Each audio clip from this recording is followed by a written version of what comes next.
this new stunt with Venezuela getting the oil, liberating the people from the government. That's all actually just a stunt, basically, just to hide the Epstein files. And to be honest, now I'm looking at the news, and U.S. Justice Department has released less than 1% of the Epstein files, according to The Guardian.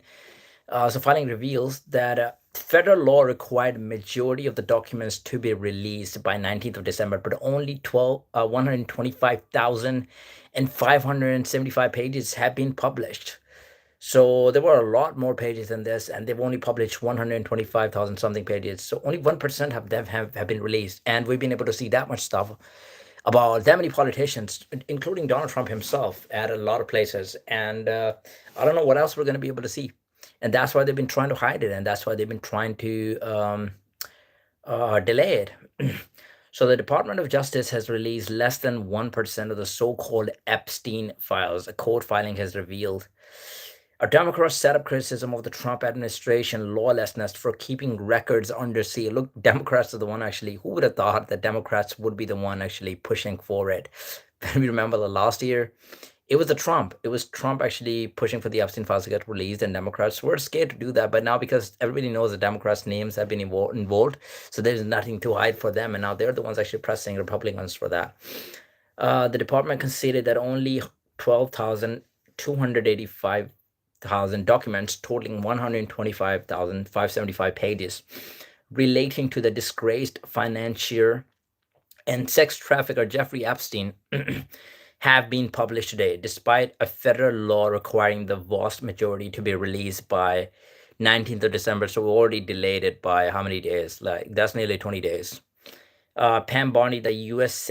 Attorney General, wrote a 5-page update to Paul Engelmeyer, the federal New York judge overseeing the case, on Monday, asserting the efforts to protect the identities of Epstein victims were a priority and has slowed the process. No, that I completely understand, because it's not good for the victim. It's not good for the social life, that they might get bullied in the social life, to destroy their privacy and all of this. So it's good to hide the privacy, but at the same time, it delays the things, because now you probably don't have the you can't take them as witnesses to every major event. So that could be, maybe that's the reason the process has been slowed down, because of that. And also they have to put efforts inside that, so that takes a lot of time too. There were more than 2 million documents potentially responsive to the act that are in various phases of review, she wrote in the letter, co-signed by Todd Blanche, her deputy, and Jay Clayton, the U.S. attorney for the Southern District of New York. This work has required and will continue to require substantial department resources, she said. About 400 Justice Department lawyers were supporting efforts to comply, along with 100 FBI documents analysts trained in handling sensitive material. So using that many people, look how much money they have to spend on that case, by the way. So just by doing this, just by this Epstein thing, this whole scandal coming out, how much money and how much time and how many people they have to, how many resources they have to use on this. What a waste of time. Democrats, however, remains determined to press the Justice Department over the Epstein documents, despite other stories, such as the capture by the U.S. forces of Venezuela's President Nicolas Maduro, dominating the news cycle. What are they trying to hide? Chuck Schumer, the Senate Minority Leader, said in a post to X on Monday, accusing the Justice Department of failing to submit a required unredacted list to Congress of all government officials and politically exposed persons named or referenced in the files. It's been 17 days since the Trump DOJ first broke the law and failed to release all the Epstein files. It's been 14 days since Trump's DOJ released anything at all with DOJ doing everything in its power to delay and obfuscate. The releases so far, he said, were heavily redacted and contained none of the key documents and only information on the 10 alleged Epstein co-conspirators. So they're saying that they contained none of the key documents, according to them. He said the Trump DOJ's lawlessness must stop. I will do everything in my power to ensure that all the files come out. Wow. Democrats are really on it.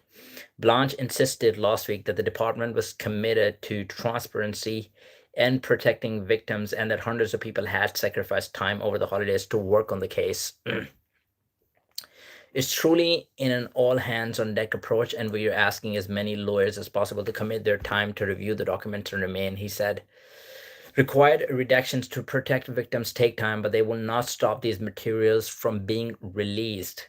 The department said that Christmas that federal prosecutors in Manhattan and the FBI had uncovered more than a million more documents not included in the initial review, and that it might need a few more weeks to comply with the law. So a million more documents of the material. Man, that's a lot of documents. They're saying 0.1%, right? Out of 100%. So it means 1,000 times. No, they released 1%, so it means 100 times more. Yeah, and 12,000 pages have been released, so 100 times more. That's 120,000. Yeah, that's like a million. That's a lot of documents. Um, Ro Khanna, a Democratic California congressman, and Thomas Massey, a Kentucky Republican, said last month they were considering filing an inherent contempt lawsuit against Bondi in an effort to speed up the release.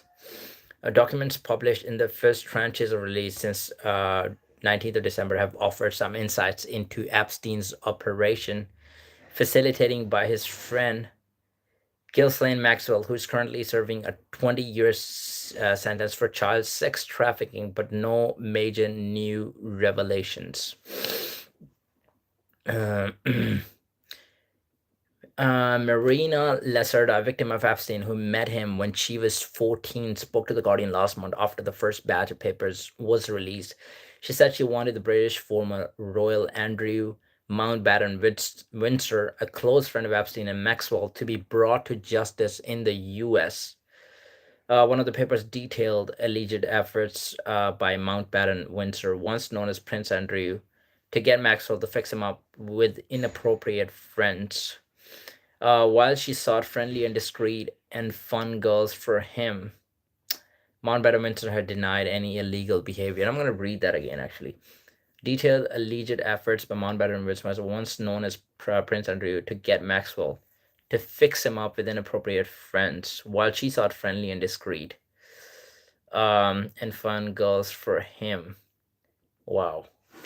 This is insane, insane, insane. Uh, with the Trump administration threatening other nations and rival powers and beating in Moscow potentially emboldened by the US action in Venezuela, the next few months feel like a make or break moment for the existing rules based international order. Yeah, I mean, I can 100% say that the whole Venezuela thing was kind of like a stunt. By the way, I am surprised that Trump actually, wherever he goes, he openly says that we are here for the oil. He doesn't justify it. He doesn't give you like a big holy reason behind this. Like we're trying to liberate the people from his government. The leader Maduro was actually oppressing his people. Venezuelan people were not getting the resources. They were paying too much. But he doesn't say anything like this. I saw it was funny that Lindsey Graham was actually trying to save it by saying that well, we finally got rid of the president who was oppressing his people, and then Trump actually comes out and says like, I'm gonna get oil, and then man, we're gonna like, what are you talking about? Gonna liberate oil from the ground? What is it about? Mm, so yeah, no justification, no holy reason given for Trump. It's like straight up, well, we're gonna get oil, which makes me think that he's actually more worried about the Epstein files than anything else. He doesn't really care about this Venezuela incident because conservatives, to be honest, are gonna find a way to defend Trump, and he knows that even if he says something about the oil, people are gonna say, "Oh, the economy boost is gonna be high, so it's good for America." And at the moment, I think we're going back to the old times when it was like, if you have the power, you're just trying to expand your horizon, trying to expand your land. And if American can get it, they might as well get it. Like a lot of the conservatives actually believe that. They don't believe in peace. They don't believe in. Um, they're not looking for the peace in other countries. They're just looking for the economy in their own land.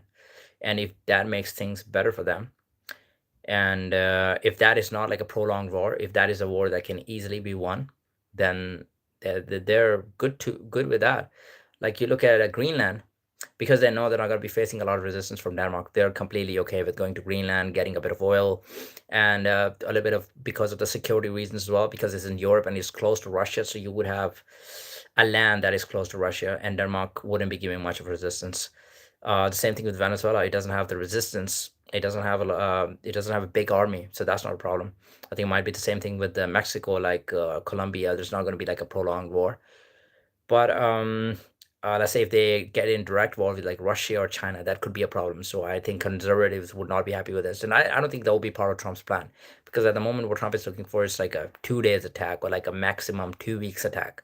That's it. You go there, you clear it up, you get what you want, and you leave, which is completely like a change of policy, because the previous policy of Trump, which he ran on, was like no foreign intervention is allowed. But now it seems like it's been changed to foreign intervention is fine as long as it's not like a prolonged war, and as long as it doesn't take millions or billions of dollars. So it seems like breaking the UN law is not a problem anymore, and UN holds no value at all. Like literally, they couldn't press Trump on anything. He didn't have to tell anyone. He didn't have to tell the countries in the UN. He didn't have to tell the countries in NATO. By the way, he did. Even UK's Prime Minister Keir Starmer had no idea what was happening. Apparently, or maybe he knew it. He didn't want to say anything. So, but with Denmark is actually gonna. They said that if U.S. goes to Greenland, Denmark would be the one to actually start the military operation. So, U.S. should be ready for this. Hmm. Let me see if there's anything new on Epstein files. Justice revealed 5.2 million. Okay, I'm gonna open a document from like 31st of December. We're going back a little bit.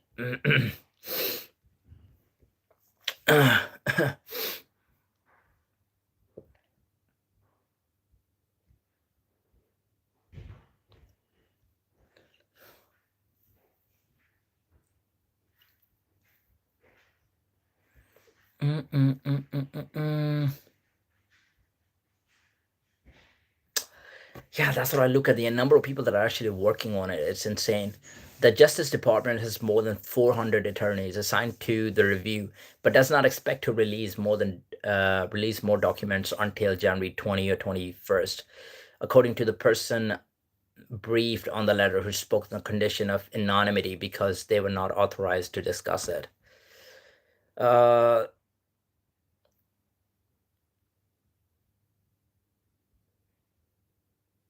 the White House did not dispute the figures laid out in the email, and pointed in a statement from Todd Blanche, the deputy attorney general, who said the administration's review was an all hands on deck approach. Blanche said Wednesday the lawyer from the Justice Department in Washington, the FBI, the Southern District of Florida, and the Southern District of New York are working around the clock to review the files. The additional documents the lawyers released to the case were first reported by the New York Times. Uh,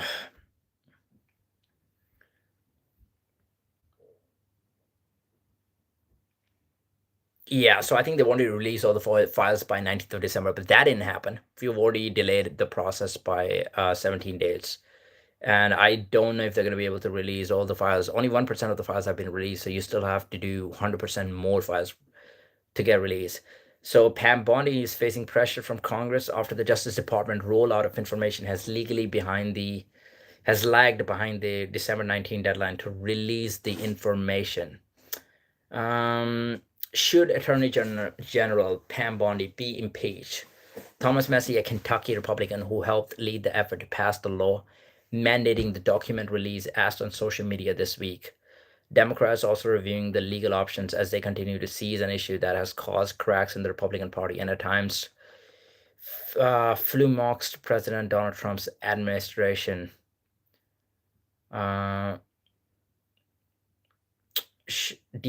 has been lying to the American people about the Epstein files since day one, and pointed out that the documents released so far represented a fraction of the total. Okay, so now I think they're looking at like the end of January. That's where they're looking at. A late January release of the documents would put the Department of Justice more than a month behind the deadline set in law. But some key lawmakers appeared willing to let the process play out before trying to take direct action against the Trump administration. Ro Khanna, a Californian Democrat who also led the effort to pass a law requiring the release, told the Associated Press that the Justice Department expanding reviews showed that the law is working. We're willing to give DOJ a few extra weeks to comply. All right. Providing they release the survivors' statements to the FBI, naming the other rich and powerful men who abused them and covered up, and the prosecution memos about charges that were dropped against Epstein and co conspirators. He said, when all the information comes out, this will shock the conscience of the nation. Messi has also said that he wants to see the release of the statement that victims gave the FBI. He has claimed that those could disclose the names of the influential business figures and political donors who were involved in or complicit in Epstein's abuse.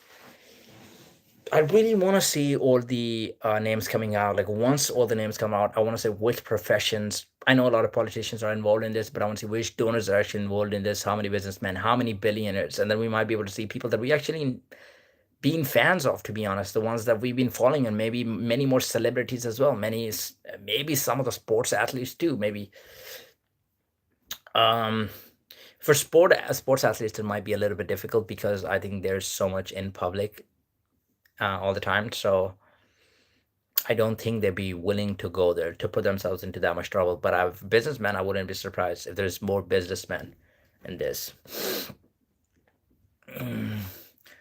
Oh, it will almost certainly give Democrats continued for to continue.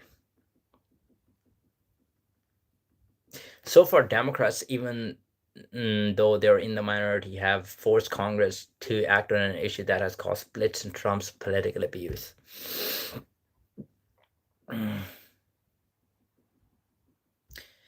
Okay, so by the way, Democrats do not care about the Epstein files anymore. Unlike the president, we don't care who is in the files, said Robert Garcia, the top Democrat on the oversight panel on social media. Anyone that's involved in the abuse of women and girls should be held accountable.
Okay, I want to go through the whole history of American wars because I've got time today. So I'm like, okay, I might be able to cover some of the wars, and I want to see um what are the common things? What are the common things between all of the wars?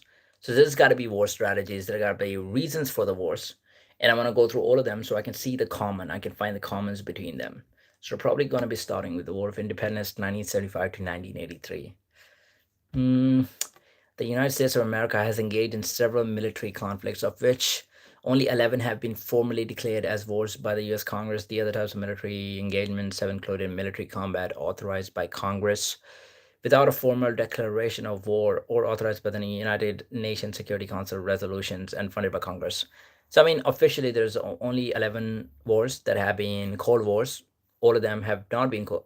I think there's more that have not been Cold Wars because there are times when US just in the last year has bombed like 8 countries, right? But they're not going to be calling the wars because they only included a period of like 2 weeks or 3 weeks, and the purpose of them were to get some sort of benefit during that time, and they would probably label them as like a country trying to liberate the other country from their oppression, or it could be something like there were terrorists hiding in that country from a different country, so that could be the reason that they wouldn't be called wars. But I think when they're calling them wars, it's like when America had to actually defend itself, or when it was like a direct war between two big countries. That would be the only time when it would be called war. Okay, so we're going to the War of Independence first. 1975 to 1983. That was the time the US was actually struggling. So they were under the British rule, and that's when they had to liberate themselves. So we're going to go to the American Revolution.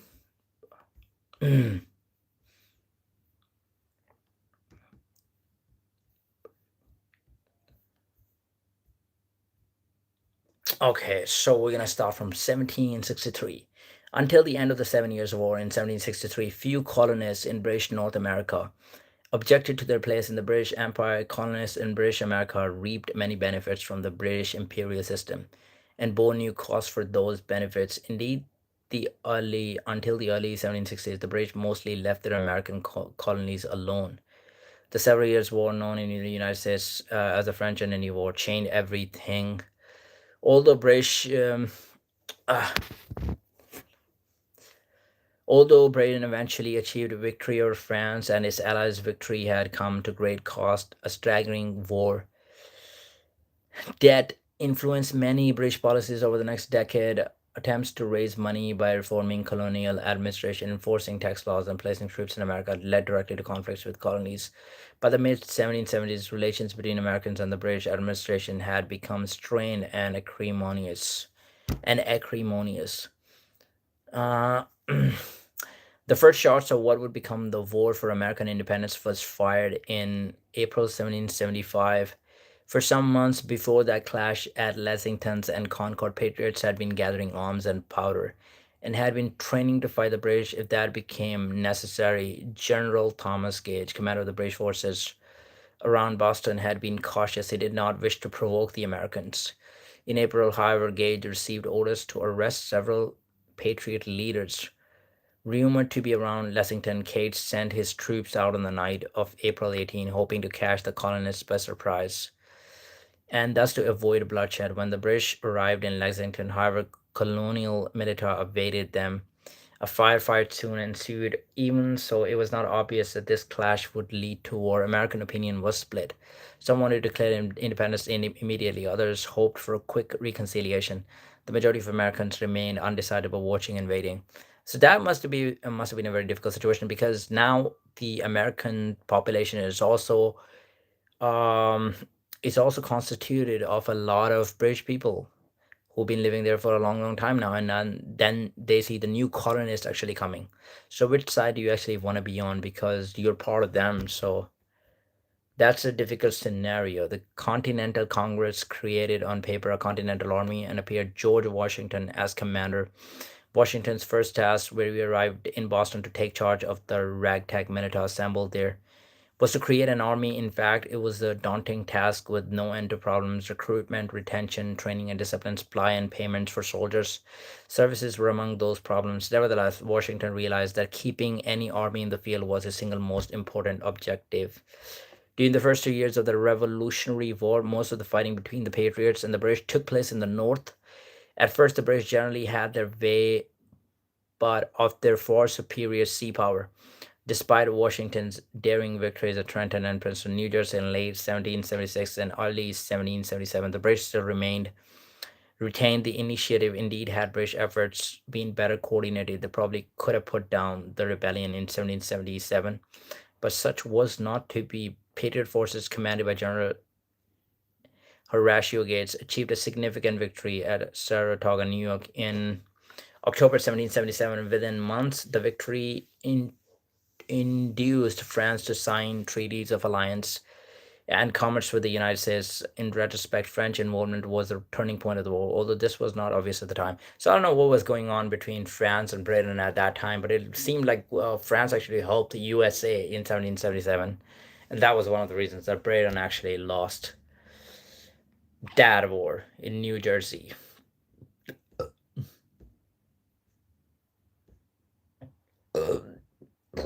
Okay, so between 1778 and 1781, British military operations focused on the South because the British assumed a large percentage of Southerners were loyalists who could help them subdue the Patriots. The British were successful in most conventional battles fought in the region, especially in areas close to the points of supply on the Atlantic coast. Even so, American generals Nathaniel Greene and Daniel Morgan turned guerrilla and hit and run warfare that eventually stymied the British. Okay, I don't know who actually brought this guerrilla warfare, who actually brought the technique of the guerrilla warfare, the concept of it. Not sure.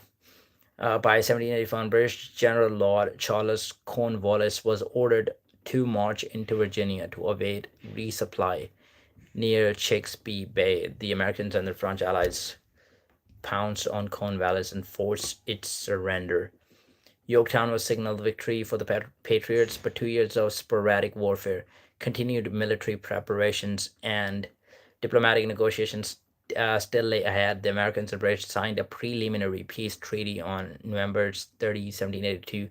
They signed the final treaty known as the Peace of Paris on September 10, 1783. The treaty was generally quite favorable to the United States in terms of national boundaries and other concessions. Even so, British violations of the agreement would become an almost constant source of irritation between the two nations far into the future. Okay.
Okay, seems like I'm gonna have to do a bit more research on this. Seems like I haven't read much about this topic, so I mean it's not very helpful to actually go through all of this during the stream. So what I'm gonna do is actually I'm gonna go back, watch like a couple of videos, do my bit of a research, and then I might come back and do like a whole video on this, maybe like a 20 minutes, 30 minutes video on this, but coming from what I've learned, not from what I'm just reading on this.